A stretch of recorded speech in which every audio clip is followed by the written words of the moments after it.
Have you ever had the feeling that you're doing everything that you're supposed to do and it's still not working? That fine is as good as it gets and something in you knows that that's not enough?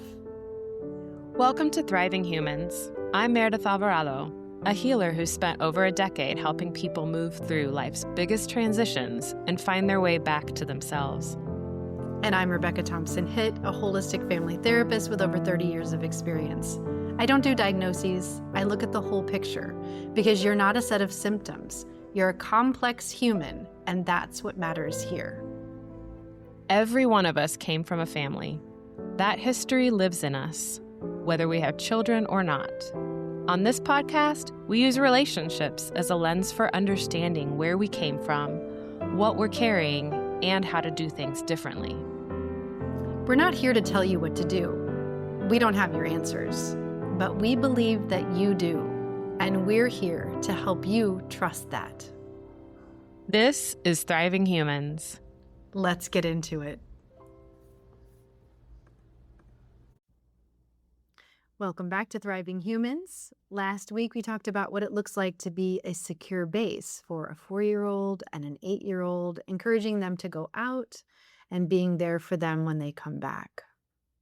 And today we're going to move into talking about 12-year-olds, which is its own world entirely. It really is. And I want to say before we get into it, whether you're parenting a 12-year-old right now, or you're long past it, or you're just thinking about what 12 was like for you, there's something here for you. Right, because the thing is, we all were 12 once at some point in time, and a lot of us are still carrying something from that time. Yes. And we're also going to mention that age 15 is coming. We're going to give it its own conversation because it deserves that. So if you're in that season right now, hang tight. But first, 12. So tell me about 12 with your kiddo. Yeah, so 12 is so interesting.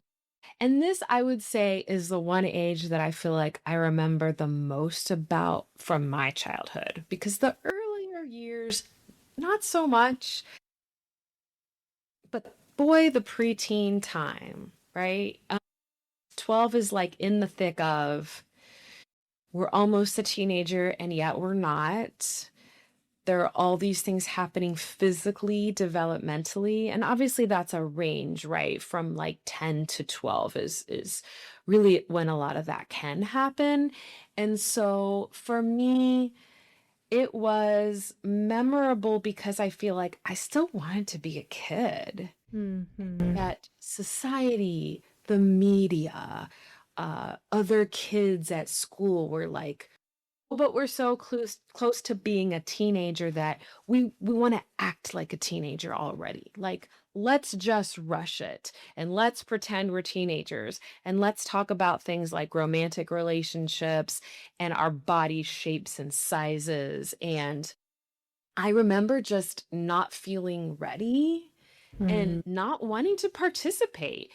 Yet when you're a part of a society, and I did go to school, and so I was surrounded by other kids the same age all day long, every single day, it was really overwhelming for me. And I didn't feel like I had anyone to talk to because I was an only child with essentially no friends. I kind of went through my entire childhood experience with almost no friends.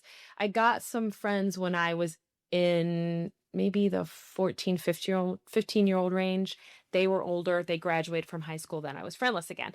So I didn't have a big community. I didn't have extended family. Besides being an only child, I had 0 cousins, no aunts and uncles, 1 grandparent that lived in another city.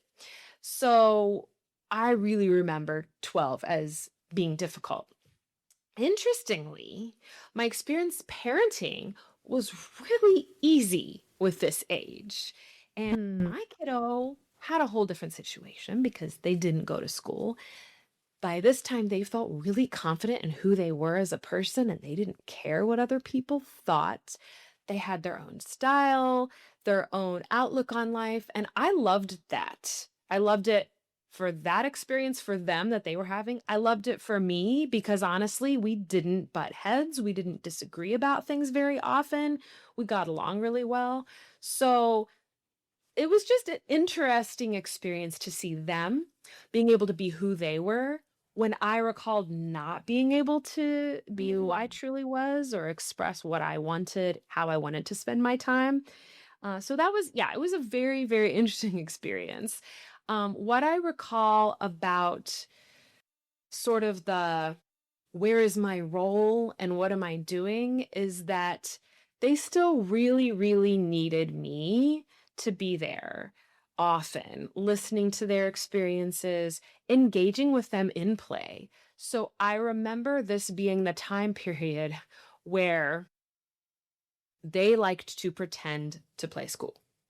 And so it was so interesting because what they would learn about school was from books, primarily, because they were a big reader. And I remember at this age, we played school so authentically that there needed to be multiple teachers in the day. So good thing I was a performing artist, right? Because they had read that like in junior high or middle school, kids would go to school and have 6 or 7 different classes. So I was the math teacher and the art teacher and the English teacher. And then I also got to be the bus driver and the lunch lady, which was hilarious. Ooh. Lots of opportunities there. They also wanted pretend tests or real tests, whatever, right? Like wherever I could get those resources. Um, they wanted like the bell to ring and they wanted report cards. It was so exhausting. I was like, whew. It was also a time for me to start thinking about boundaries, which I know we're going to talk about at a later episode. It was also a time for me to think, wait, okay, so yes, they need and want me near. And also, I'm exhausted because I've been doing this for 12 years. What do they actually need versus want? What is their preference versus what could they do on their own? Wait a minute. Do I have to say yes to everything that they want me to participate in? Because hey, they've actually been walking places by themselves since they were 10. They can actually ride their bike to activities, and they have been. So, balancing that was kind of hard sometimes because I wouldn't necessarily know right away. Wait, is this something that's I should be doing for their safety? Is it something Mm. that they just need some support with, that they want some emotional connection on? And how am I feeling about this? Do I have the capacity to be 7 to 9 people in the span of a 4 hour session, right? Right. Like, is this a nice to have? Is this something that maybe I need to assert my needs on? So I definitely remember this time period having all of those things sort of thrown up in the air, and then my needing to figure out how to catch them and support our family in the best way. Right. Right, right, right. Yeah. Wow. I'm just taking all that in and the ways that your kiddo went out on the circle and what that looked like. And it sounds like some pretty good, length, distance, physically distant. And then also the coming back in and hey, I'm trying to connect with you. And then you being able to say, is this way of connecting working for me? Am I willing to be 7 different people in one day? Am I in 4 hours? Am I willing? Am I okay with that?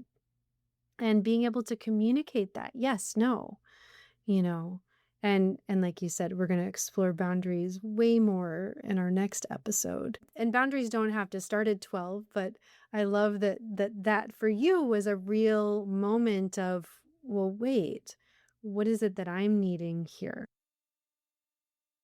And just the different ways that coming back in looked. I'm really taking that in. They wanted to tell you all kinds of things and tell you about experiences. That's coming back in on the circle. And that's one of the things that I hear from so many parents who are doing things differently and who have created this space where their kids can come and talk to them about kinds of different things is that they do. And there are these moments of My gosh, my child told me blank, followed by, I would never have told my parents this at this age. But that is a healthy relationship. They can come in and know that they're going to be met. And that's another way that that looks at 12. This is when many children start becoming much more secretive, much more, I'm just going to keep things inside because it's not safe. And so when our kids can still come in at 12 and share, "Hey, I had this experience. I found this thing when I was on the computer that, made me really upset and I don't understand what I saw. And can I tell you about it?" That's coming in on the circle at 12. We want them to be able to do. Absolutely. And I had the good fortune of having that experience with my kiddo of having them be able to share. And that's when it's great when we have some feedback to think, hey, okay, well, if they're trusting me with this information, like what a great thing, right? Even though Mm. sometimes we don't know how to react or we don't know Right? Oh my gosh. that, Right. that experience. We're like, oh, how do I react to this? So there's that moment, right? And also, it's like when we're able to slow down and stop and think, this is actually great. Even if I need a moment to figure out how to handle it, it's such a testament to how comfortable they feel, which means I'm on the right track, right? So having those moments also to celebrate, because I feel like we think so much about what's hard and what we need help with, right? Because that's going to be at the top of our mind. And also having those moments to think, let me just celebrate and congratulate myself in this moment that I realize some of these things are paying. Yeah, absolutely. Absolutely. It's a great place to pause for today. Really, it's an interesting experience, even as you and I have been talking about these different developmental ages and stages, and when you stay in connection, what that looks like. Because these things that we do as a baby, these things that we do when they're 4 and 8, make a huge difference when they're 12 and 15 and 18. Yeah. And really, if we keep nothing else with us, it's, what does my child need when they're going out right now? What is it that they're doing when they're coming back in? Can I meet them when they're coming back in? Am I creating a secure base for them to go out into the world knowing that they can come back in and I'll be here? Or we, hopefully it's a we will be here, that it's more than one person who is there and more than one resource. So, and that our kids know that too. Any closing thoughts from you, Meredith? I think the biggest thing to keep in mind is we often are just thinking about what's happening right in this moment. Like, let me get through this day, right? Or this particular challenge. And what I want to share is that we get to start over each time. So we handle things the best way we can, regardless of what age or stage that our kiddos are at. And then we learn things, we reflect. We can also always go back to them and talk about things. If we've had more thoughts or we wish we would have handled something differently, there's always an opportunity to do better the next time, the next day, even the next moment. So, while we reflect on some of these, if people are thinking, oh, well, I wish I'd done this or I wish I'd done that, because I think sometimes we do have the tendency to do that as parents, it's going to be okay, right? Because we always have new opportunities. And there's no point in dwelling on the past to the point of, where it's not helpful, Right. because we're going to have a new opportunity to make a different choice, right? If we're still alive, then we always have an opportunity to do something different the next time.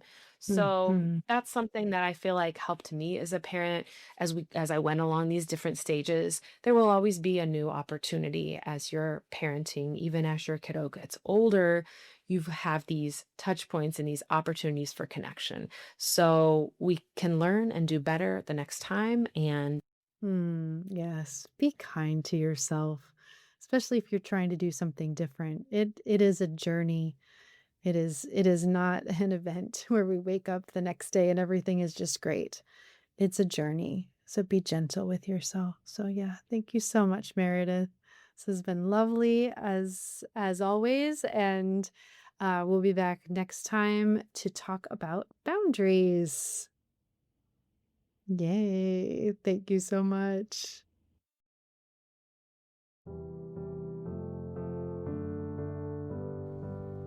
thank you so much for being here.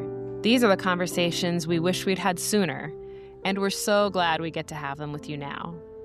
And if something landed for you, sit with it. That's your inner knowing talking, and it's worth listening to. Be sure to follow and subscribe so you don't miss what's coming next. And keep an eye out for our Radical Rest retreats. We'll have more details soon. Until then, keep thriving. And take good care.